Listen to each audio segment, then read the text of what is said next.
내일이면 가정의 달 5월이 끝납니다. 하지만 가정이 정말 중요하지 않습니까? 1년 내내 가정의 달로 지켜도 괜찮을 것 같습니다. 저와 여러분 모두는 여러 가지 소원을 하나님께 아뢰고 있습니다. 그 가운데 우리 모두의 공통된 소원이 있다고 그러면 가정의 행복일 것입니다. 어떻게 하면 우리의 가정이 행복할까요? 행복한 가정이 되려면 가족들 모두 예수님을 잘 믿어야 합니다. 성경 말씀대로 남편은 아내를 사랑하고 아내는 남편을 존경해야 합니다. 부모는 자녀를 주님의 교양과 훈계로 양육하고 자녀는 부모를 주님 안에서 공경해야 합니다. 형제 자매들도 서로 우애해야 하겠지요. 오늘은 주님 안에서 한 가족이 된 교회에 관하여 말씀을 드리겠습니다. 설교 제목은 새 가정입니다. 예수님께서 3년간 지상에서 사역하신 후에 성천하시면서 예수님께서 하시던 구원 사역을 교회에 위임하셨습니다. 교회는 예수님께서 다시 오실 때까지 그 구원 사역을 계속하고 있습니다. 그런데 교회를 창설하신 주님께서는 교회가 단순히 영혼을 구원하는 일에만 만족할 것이 아니라 구원받은 자들이 더불어 사는 새 가정의 역할까지 해야 한다고 말씀하셨습니다. 그러므로 교회는 이 세상의 구원을 위하여 주님께서 창설하신 새 가정이라고 정의 내릴 수 있겠습니다. 오늘 우리는 마가복음 10장의 한 부분을 읽었습니다. 이 마가복음 10장 1절부터 31절까지를 제가 오늘 다루겠는데, 여기서 주님께서 세우기 원하시는 새 가정의 관점에서 살펴보겠습니다. 첫 단락은 1절에서 12절까지입니다. 여기에서 예수님은 그 당시 남자들이 자기 아내를 쉽게 내버리는 풍조에 대해 질책하셨습니다. 종교 지도자들도 모두 남자들이었기 때문에 항상 남자에게 유리하도록 율법의 세목들을 만들었습니다. 그래서 힘이 없는 여인들은 남편으로부터 쉽게 버림을 받았습니다. 이런 정황에서 예수님은 결혼의 신성함을 강조하셨습니다. 결혼은 하나님께서 세우신 제도로서 결혼한 부부는 둘이 아니요 한 몸이라고 하셨습니다. 8절이죠. 하나님께서 짝지어 주신 부부 관계를 사람이 나누지 못한다라고 말씀하셨습니다. 9절입니다. 한 몸인 부부가 찢어질 때에 그 몸 안에 거하시는 하나님의 마음도 찢어진다고 보면 되겠습니다. 역으로 말하면 부부 관계가 원만하고 좋을 때에 하나님의 복이 가정과 이웃으로 넘쳐 흐른다고 해도 그리 틀리지 않습니다. 어떻게 하면 금실이 좋은 부부 관계를 유지할 수 있을까요? 좋은 부부 관계는 복음을 바르게 이해할 때 이루어진다고 저는 믿습니다. 부부 관계에 금이 갔습니까? 다시 복음의 의미를 생각하시기 바랍니다. 부부 중에 한 편이 먼저 은혜와 용서의 복음에 감격할 때에 깨어진 부부 관계가 회복될 가능성이 큽니다. 부부가 함께 주님의 크신 은혜를 바라며 기도할 때에 친밀한 관계로 발전할 것입니다. 그리할 때 아이들도 잘 자라고 행복한 가정이 됩니다. 한박교회 교우들의 가정마다 우선적으로 부부 관계가 원만해지기를 바랍니다. 마가복음 10장의 둘째 단락은 13절에서 16절까지입니다. 여기서 우리는 어린이들을 귀히 여기시는 예수님의 모습을 보게 됩니다. 하나님 나라의 새 가정에는 어린 아이들이 변두리로 내몰리는 법이 없습니다. 오히려 당당하게 중심부에 자리 잡고 있습니다. 이유는 아이들이 교회와 사회의 미래이기 때문입니다. 그래서 예수님께서는 어린 아이들을 귀찮게 생각하는 제자들을 보시고 크게 화를 내셨습니다. 13절 14절입니다. 아이들을 가까이 부르셔서 품에 안으시고 머리에 손을 얹고 축복하셨습니다. 16절입니다. 하나님 나라가 어린 아이들의 것이라고 말씀하셨습니다. 14절이죠. 어린 아이들이 하나님 나라에서 아주 귀중한 자리를 차지하고 있다는 뜻입니다. 성도 여러분, 어떤 교회가 좋은 교회일까요? 아이들이 좋아하는 교회, 아이들이 모여드는 교회입니다. 아이들이 교회 오기를 좋아하고 교회에 와서는 마음껏 뛰노는 그런 교회가 좋은 교회요, 희망찬 교회입니다. 사고를 쳐도 교회를 떠나지 않는 청소년들은 결국 교회의 좋은 일꾼으로 성장하게 되지요. 그러므로 하나님 나라의 새 가정인 교회는 예수님의 본을 따라 어린 아이들을 귀히 여겨야 합니다. 교회는 문을 활짝 열고 아이들을 따뜻하게 맞이하고 축복해야 합니다. 그러기 위해서는 어른들이 아이들의 눈높이로 낮아져야 합니다. 그래야 아이들이 좋아하는 교회가 됩니다. 아이들이 좋아하는 교회가 될 때 교회는 활기차고 순수해질 것입니다. 요즘 코로나 때문에 목장 모임을 제대로 할 수가 없어서 안타깝지만 그럼에도 목장은 정말 중요합니다. 목장이 제대로 되려면 어른들만의 목장이 되어서는 안 됩니다. 아이들도 함께 모이는 목장이 될 때 그 목장이 정말 주님이 기뻐하시는 새 가정이 되는 것이죠. 코로나 이전이기는 하지만 어떤 목장은 어른들보다 아이들이 목장 모임을 더 좋아한다고 합니다. 그래서 아빠 엄마에게 오늘 왜 목장 모임에 안 가시느냐고 다그친다고 하는 것이죠. 아이들이 하나님 나라의 새 가정을 맛보았기 때문입니다. 제가 어렸을 때에 주중에 저희 집에서 구역 예배를 드릴 때가 자주 있었습니다. 그때 여자 집사님이 구역장이셨고 어머님은 권찰이셨는데 주중에 가정을 돌아가며 열심히 모였습니다. 저희 집에서 모일 때에 제가 어른 천성을 함께 부르고 성경을 찾아 읽고 두 손을 모으고 기도하는 모습을 보고는 어른들께서 크게 칭찬해 주셨습니다. 그 기억이 지금도 생생합니다. 그것이 바로 새 가정의 아름다운 모습이지요. 우리 자녀들에게 이런 모습을 보여주어야 합니다. 그래야 아이들이 교회를 몸으로 체득하게 됩니다. 10장의 셋째 단락은 17절에서 27절까지입니다. 부자 청년 얘기가 나오지요. 이 얘기의 핵심은 한 청년이 하나님의 새 가족이 되기를 포기하고 돌아갔다는 내용입니다. 이 청년은 젊은 나이에 부자가 되었습니다. 율법도 열심히 지켰으나 장래가 유망한 꽤 괜찮은 청년이었습니다. 이 청년이 영생에 관하여 의문이 생겼습니다. 그래서 예수님께 찾아와 물었습니다. 17절이지요. 무엇을 하여야 제가 영생을 얻을 수 있겠습니까? 예수님께서는 결론적으로 이렇게 말씀하셨습니다. 21절입니다. 가서 내게 있는 것을 다 팔아 가난한 자들에게 주라. 그리하면 하늘에서 보화가 내게 있으리라. 그리고 와서 나를 따르라. 이 말을 듣고는 청년은 결단을 내리지 못했습니다. 재물이 많았기 때문에 근심하고 돌아갔다고 22절에 쓰고 있습니다. 예수님은 당신께서 세우고 계시는 새 가정으로 부자 청년을 초청했습니다. 그런데 이 청년은 가난하게 보이는 주님의 새 가족이 되기보다는 지금 부자로 있는 옛 가정에 머무는 것이 더 편하고 안전할 것이라고 생각했습니다. 영혼의 불안을 계속 품고 살아도 60만은 편하게 살고 싶었던 것입니다. 요즘의 청년들 대부분도 이 세상에서 편안하게 살려고 합니다. 그러기 위해서는 돈도 꽤 있어야 하고 실력도 있어야 한다고 생각합니다. 그래야 직장을 잘 구할 수 있을 것으로 생각합니다. 스펙 쌓기에 여념이 없습니다. 생존 경쟁에서 이기기 위해서는 그 길 밖에는 없다고 생각하죠. 남들보다 한 수 나아야 승진도 하고 출세도 할 수 있다고 생각합니다. 하지만 부자 청년에게 예수님께서 말씀하신 것은 세상에서 똑 부러지고 자신만만해하는 청년들로는 새 가정을 이룰 수 없다라는 것입니다. 예수님의 제자들처럼 좀 순박하고 촌스러운 청년들이 하나님의 새 가정을 이루기에 적합한 자들이라고 말씀하셨습니다. 튀는 청년들보다도 좀 어수룩한 청년들, 세상 일도 열심히 하지만 그보다는 하나님 나라의 일에 더 관심을 갖는 청년들에 의해서 하나님의 새 가정이 세워진다고 말씀하셨습니다. 이 같은 청년들은 머리로만 일하지 않습니다. 무릎으로 기도하면서 일합니다. 때로는 하나님 나라의 확장을 위하여 세상의 것을 뒤로 하거나 포기합니다. 승진이나 출세도 유보합니다. 베드로처럼 단순하지요. 이게 주님의 뜻이구나 라는 생각에 이르면 미련 없이 자기의 것을 포기하고 주님의 뜻에 순종합니다. 오늘 보면 28절을 보시기 바랍니다. 28절 베드로가 여짜와 이르되 보소서 우리가 모든 것을 버리고 주를 따랐나이다. 이 고백을 들으신 예수님께서 하나님 나라에 헌신한 순진무구한 청년들에게 놀라운 약속을 주셨습니다. 29절 30절입니다. 제자들에게 하시는 말씀이겠죠.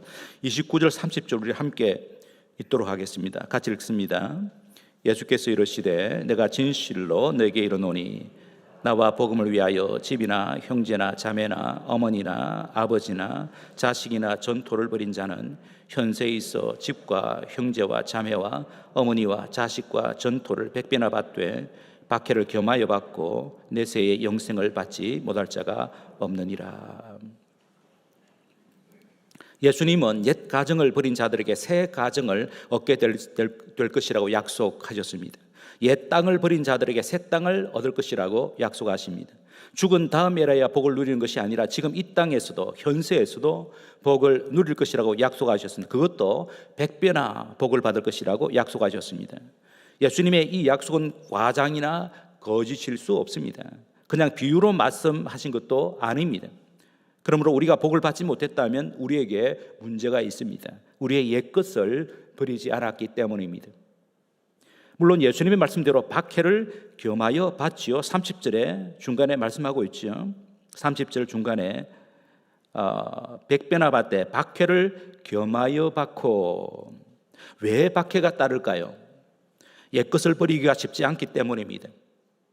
세상 것들을 버릴 때에 주변에서 우리를 보고 정신 나간 자라고 핀잔을 줄 것입니다. 세상의 인륜을 거르치는 자라고 욕할 것입니다. 그래서 박해와 고난이 따를 것이라는 뜻입니다.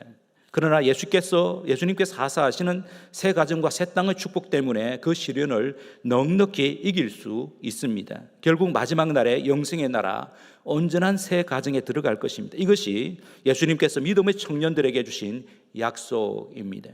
청년 여러분은 주님 안에서 이미 많은 가족들을 얻었습니다. 이것이야말로 여러분이 주님께 받은 최고의 선물입니다. 다시 말하여 교회를 하나님의 새 가정으로 이해하는 것은 기독교 신앙의 기초 중의 기초입니다. 이 이해 없이는 하나님 나라와 교회에 헌신할 수 없습니다. 우리 어른들은 교회 청년들을 볼 때에 내 자녀로, 내 동생으로 여겨야 합니다. 특히 혼자 나오는 청년들에게 부모가 되고 형제가 되어 주어야 합니다. 천주교에서는 대부대모 제도가 있는데 꼭 그런 제도를 도입하지 않는다 해도 우리의 관심을 어린아이들과 청년들에게 대폭 기울여야 합니다. 코로나가 진정이 되면 청년들을 집에 불러 밥 한 끼라도 따뜻하게 먹이는 운동이 일어나면 좋겠습니다. 오늘 보면 마지막 절 31절을 보시기 바랍니다. 그러나 먼저 된 자로서 나중되고 나중된 자로서 먼저 될 자가 많으니라. 예수님이 말씀하셨습니다. 하나님 나라에는 얼마든지 역전이 일어난다는 뜻입니다. 옛것을 버리고 대신 새 것으로 채우는 작업이 계속되지 아니할 때 그 순서가 뒤바뀐다는 것입니다. 그러므로 새 가정의 문은 언제나 활짝 열려 있어야 합니다. 반대로 새 가정의 문을 닫아두고 자기 가족들끼리만 똘똘 뭉쳐서 새 식구들이 발을 붙이지 못하게 한다면 그 교회는 새 가정이 아닙니다. 그러면 100배의 새 가족이 들어올리고 줄을 섰다가 다른 곳으로 가버립니다. 먼저 된 자가 나중 된다는 뜻입니다. 그러므로 새 가정은 항상 열려 있어야 합니다. 항상 새로워져야 합니다. 그 열려있는 문으로 새 가족들이 들어와 자리 잡아야 합니다. 이것이 복음의 역사입니다. 복음의 역사에 항상 열려있는 새 가정이 되라. 계속 어린이들과 청년들을 환영하는 교회가 되라. 계속 옛 가족과 옛 땅의 울타리를 걷어치우고 복음이 꼽히는 새 가정, 새 땅이 되라는 말씀입니다. 그러므로 교회는 항상 새 식구들을 맞을 준비를 해야 합니다. 어떤 사람이 와도 환영하는 교회가 되어야 합니다. 가난한 사람, 문벌이 좋지 못한 사람, 장애인들, 사업에 실패하여 빚더미에 앉은 자들, 이혼한 자들, 억울한 자들, 소외된 자들이 와도 반갑게 맞이하는 교회가 되어야 합니다. 소란스러운 아이들을 데리고 와도 웃어주는 교회가 되어야 합니다. 세상의 잣대로 보면 내놓을 것이 별 없는 이들이 주님의 일꾼으로 헌신하여 장로, 안수집사 권사가 되고 교사와 목자가 되는 것이 아주 자연스러운 교회가 되어야 합니다. 그러기 위해서는 교회가 아주 소박해져야 하고 누구든지 들어와 금방 내 집같이 편안하게 여겨지는 교회가 되어야 합니다. 우는 자들과 함께 울고 웃는 자들과 함께 기뻐하는 교회가 되어야 합니다. 계속 낮아지는 교회, 계속 욕심을 부리는 교회, 계속 주님의 은혜로만 사는 교회가 되어야 합니다. 세상의 풍속을 쫓는 교회가 아니라 복음으로 사는 교회가 되어야 합니다. 이런 교회가 결국 주님께 쓰임을 받는 교회이며 시련과 박해를 견뎌내는 교회가 됩니다. 주님은 묵은 가정이 아니라 항상 복음의 빛으로 충만한 새 가정이 되라고 주님께서 말씀하십니다. 그런데 어디에서 이 새 가정을 경험할 수 있을까요?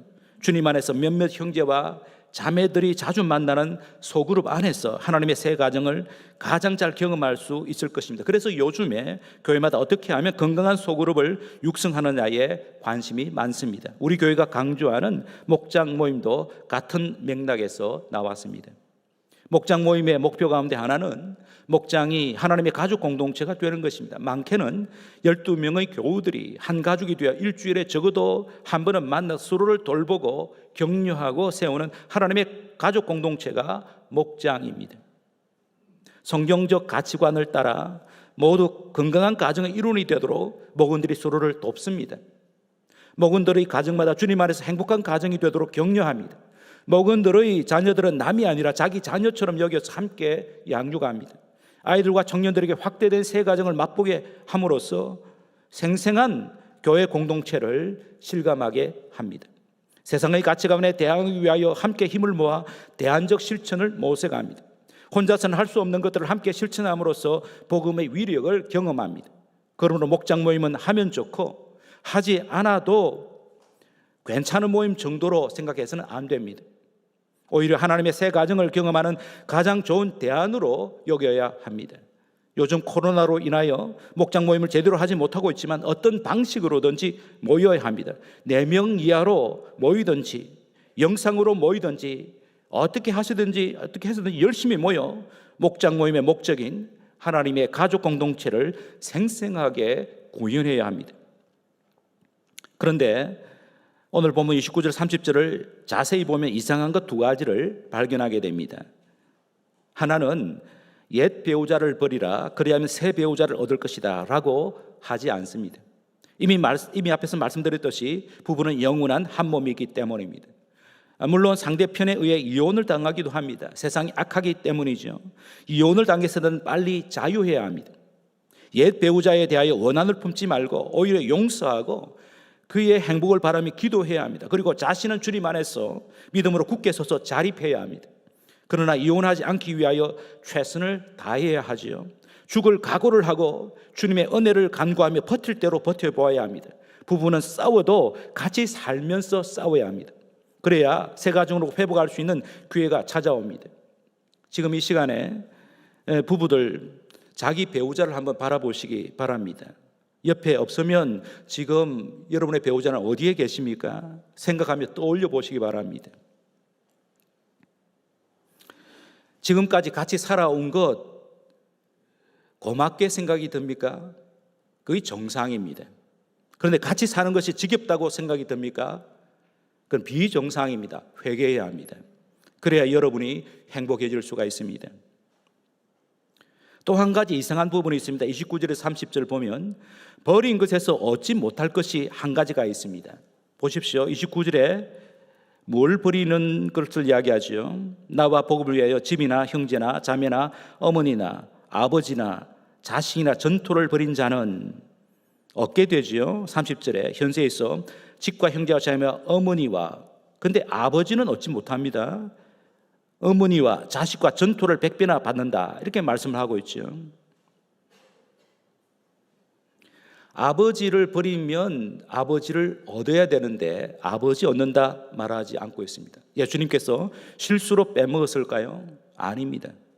의도적으로 빼셨다고 보는 것이 좋습니다.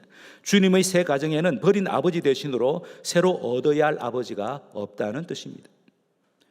마태복음 23장 8절에서 12절에 예수님께서 이렇게 말씀하셨습니다. 그러나 너희는 랍비라 칭함을 받지 말라. 너희 선생은 하나요 너희는 다 형제니라. 땅에 있는 자를 아버지라 하지 말라. 너희의 아버지는 한 분이시니 곧 하늘에 계신 이시니라. 또한 지도자라 칭함을 받지 말라. 너희의 지도자는 한 분이시니 곧 그리스도시니라. 너희 중에 큰 자는 너희를 섬기는 자가 되어야 하리라. 누구든지 자기를 높이는 자는 낮아지고 누구든지 자기를 낮추는 자는 높아지리라. 예수님 말씀입니다. 여기서 예수님께서는 세상의 질서를 여지없이 무너뜨리십니다. 새 가정에는 새 질서가 있습니다. 하나님 나라의 윤리는 이 세상의 윤리를 수정합니다. 세상에서의 선생과 아버지와 지도자와 큰 자들은 사람들 위해 군림하는 자들이죠. 그들은 자기들이 당연히 존경을 받아야 할 위치에 있다고 생각합니다. 그런데 하나님의 새 가정에는 세상의 가부장적 권위를 가진 자들이 들었을 자리가 없습니다. 왜냐하면 새 가정에는 이미 아버지가 계시기 때문입니다. 그 아버지가 하늘에 계시는 아버지 성부 하나님이십니다. 그리고 예수님께서도 하나님이시기 때문에 예수님도 우리의 아버지이십니다. 예수님은 어떤 아버지이십니까? 낮아지셔서 섬기시는 아버지이십니다. 그 아버지는 손수 제자들의 발을 씻기셨습니다. 저녁 식사 자리에서 시중을 드셨습니다. 모욕을 당해도 잠잠히 계셨습니다. 자기 목숨까지 버리셨습니다. 힘이 없어서가 아니라 세상의 힘으로 대항하기를 포기하셨습니다. 정말 무력한 아버지처럼 보였습니다. 보복은커녕 용서하셨습니다. 죽기까지 원수들을 사랑하셨습니다. 배반한 제자들을 다시 찾아가셔서 품에 안으신 아버지이십니다. 어머니 같은 아버지이십니다. 그래서 예수님은 우리의 참 아버지가 되셨습니다. 이 아버지야말로 온 세상이 그토록 바라고 찾았던 아버지입니다. 즉 예수님은 이 세상의 아버지의 개념을 바꾸셨고 참 아버지의 모습을 보이셨습니다. 저는 교회가 새로워지려면 아버지들이 바뀌어야 된다고 생각합니다. 아버지들이 힘을 빼야 합니다. 아버지가 되지 않으려고 노력해야 합니다. 그래야 진짜 신령한 아버지가 될 수 있습니다. 성도 여러분, 교회는 부리는 자가 없습니다. 섬기는 자만 있을 따름입니다. 우리 모두는 서로에게 형제요 자매요 모친입니다. 아버지는 없습니다. 한 분 하늘 아버지만 있으면 되기 때문입니다. 목사도 아버지로 있는 게 아니라 더 낮아져서 일하는 자로 있는 것이죠. 여러분의 형제임에도 불구하고 자원하여서 머슴으로 들어와서 일하는 자가 목사입니다. 교회의 모든 직분은 섬기는 직분입니다. 낮아져서 섬기라고 주신 직분이죠. 낮아질 줄 모르는 자가 자기 직분을 받으면 그만큼 괴로운 것이 없습니다. 자기도 괴롭고 교회도 고통스럽습니다. 서리 집사님이 되셨으면 평교인을 섬겨야 합니다. 안수 집사님과 권사님들은 서리 집사님들을 섬겨야 합니다. 장로님들은 안수 집사님과 권사님들을 섬겨야 합니다. 교역자들과 교회 직원들은 모든 성도님들과 장로님들을 섬겨야 합니다. 순서가 있다면 평교인이 먼저고 목사는 맨 말단입니다. 교회 이런 구조가 형성될 때에 세상이 놀라고 교회의 말과 행동의 경의를 표하게 될 것입니다. 반대로 세상에서 보편화되어 있는 지배구조와 종속구조의 틀을 교회가 깨뜨리지 못하고 거기에 타협한다면 세상이 그런 교회를 흠모할 이유가 전혀 없습니다. 이처럼 세상과 아무런 차이가 나지 않는 교회는 복음으로 사는 교회가 아니라 세상의 가치관을 따라 사는 교회입니다. 교회라는 이름은 있지만 실상은 죽은 교회입니다. 그러므로 교회는 날마다 복음으로 새로워져야 합니다. 무엇이 복음입니까? 복음의 핵심은 예수님입니다. 예수님이 누구시며 어떻게 사셨는가? 다시 말하여 예수님의 인격과 사역이 복음의 내용입니다. 마가복음 10장 45절에 예수님이 이렇게 말씀하셨습니다. 인자가 온 것은, 인자는 예수님의 자기 호칭입니다. 인자가 온 것은 섬김을 받으려 함이 아니라 도리어 섬기려 하고 자기의 목숨을 많은 사람의 대속물로 주려 함이니라. 그렇게 섬기시고 자기 목숨까지 내어놓으신 우리 주님께서 지금도 하나님 보좌 우편에서 우리를 위하여 기도하고 계십니다. 기도로서 우리를 섬기고 계시죠. 섬김이 복음의 핵심입니다. 제가 가장 좋아하는 구절 가운데 한 구절을 읽고 말씀을 마치겠습니다. 갈라디아서 5장 13절입니다. 형제들아 너희가 자유를 위하여 부르심을 입었으나 그러나 그 자유로 육체의 기회를 삼지 말고 오직 사랑으로 서로 종노릇하라. 사도 바울은 예수님 믿는 우리 모두가 자유자임을 선포합니다. 이제 더 이상 우리를 얽어맬 것은 아무것도 없습니다. 죄에서, 율법에서, 세상에서, 죽음에서, 사탄에서 해방되어 자유자가 되었습니다. 그러나 더 나은 자유, 온전한 자유가 남아있다고 사도 바울은 외치고 있습니다. 그것이 바로 즐겁게 남의 종이 되는 자유입니다. 즐겁게 남을 섬기는 자유가 최고의 자유입니다. 이 자유야말로 이 세상의 지배구조, 종속구조를 깨뜨리는 유일한 대안입니다. 복음입니다. 그래서 저는 기도합니다. 하나님께서 저와 여러분들에게 은혜를 풍성하게 베풀어 주셔서 우리가 다른 사람들을 즐겁게 섬기는 참 복음의 사람들이 되기를 기도하고 또 기도하고 있습니다. 이런 분들이 많아질 때에 교회는 새로워지고 생동하게 되죠. 그런데 어디에서 이런 역사가 일어나야 할까요? 주님께서 세우신 새 가정인 교회와 목장 안에서 서로를 섬길 때에 이런 새로운 변화의 역사가 일어나는 것이죠. 예수님이 약속하셨습니다. 그 결과로 옛 가정과 세상도 변화될 것입니다. 하나님의 새 가정인 교회와 목장에 즐겁게 헌신하시는 저와 여러분 되시기를 주님의 이름으로 축복합니다. 이 말씀을 생각하시면서 우리 기도하겠습니다. 하나님의 가족 공동체를 생생하게 경험하는 가정과 목장과 교회가 되게 하시옵소서. 우리 힘으로 안 되기 때문에 우리 속에 성령님 내주하고 계시지 않습니까? 성령님의 강력한 역사를 체험하게 하시옵소서. 성령으로 충만한 가정과 목장과 교회가 되게 하시옵소서. 하나님의 가족 공동체를 생생하게 경험하고 이런 대한 공동체의 모습을 세상에 드러내 보이게 하여 주시옵소서. 어떻게 하면 성령으로 충만한 성도와 가정과 교회가 되겠습니까? 성령의 충만을 사모하며 기도해야 합니다. 날마다 여러분 기도할 때마다 성령으로 충만하게 하여 주시옵소서 기도해야 되고, 말씀에 순종하면 됩니다. 거룩한 삶, 사랑의 삶을 실천하면 그렇게 살아라고 성령으로 충만하게 하시죠. 그리고 말씀대로 순종하지 못했을 때는 즉시 회개하면 되겠습니다. 깨끗해져서 거룩한 성령으로 충만하게 되는 것이죠. 이 말씀을 생각하시면서 저와 더불어서 모든 성도들, 가정과 목장과 교회가 성령의 충만한 하나님의 가족 공동체를 생생하게 경험하는 교회가 되도록, 성도와 목장이 되도록 함께 한 목소리로 기도하겠습니다.